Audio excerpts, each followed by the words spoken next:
has Lou convinced himself about his strongest piece of evidence? Is there another explanation to the man writhing on the bed other than the belief he's possessed by demons? I'm seeing someone who may be able to offer a radically different point of view. His name is Professor Michael Sperling. I'm an epilepsy specialist, a neurologist who specializes in treating people with epilepsy, and I work at Thomas Jefferson University in Philadelphia. I have no personal experience with exorcisms. I'm a scientist and therefore skeptical.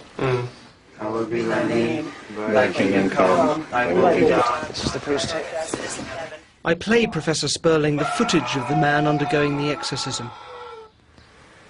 What I deal with is real, not... What you showed me is a textbook example of a pseudo-seizure or psychogenic seizure. Okay.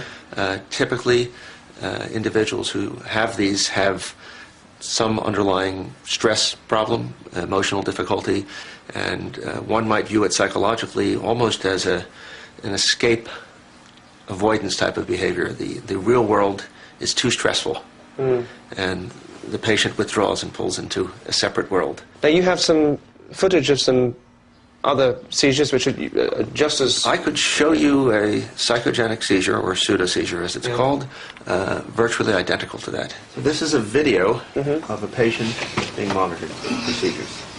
You can see the prominent arching of the back, the shaking of the body, the shaking of the limbs. Classic finding of a psychogenic seizure, or as it's known as pseudo-seizure. It's sort of exactly what we've just seen, but without the exorcist. Right. Watching those movements and those arching of the back, you can imagine how, if you were really believing in what was going on from a spiritual point of view, how you could mistake it for momentary levitation. Absolutely, and the violence of the movements is such that it's hard to believe for the uninitiated that something from outside might not be producing something like this. In the world of science, this woman is having a non-epileptic, stress-related fit. On the other hand, Lou believes this is a man taken over by a demon. What you saw was the classic signs of going under.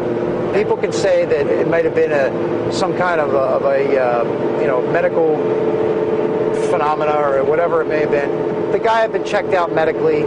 He had no seizures. He had no allergic reactions to medicine. The guy was very healthy.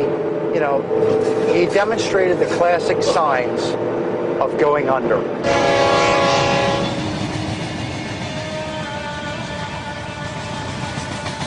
The first time I saw that possession footage, the exorcism of sorts, the emergency exorcism, that footage was so disturbing, horrifying. It was like something from a modern horror film. But when you took it out of the context of the exorcism, it wasn't frightening or creepy. It was just somebody having this episode.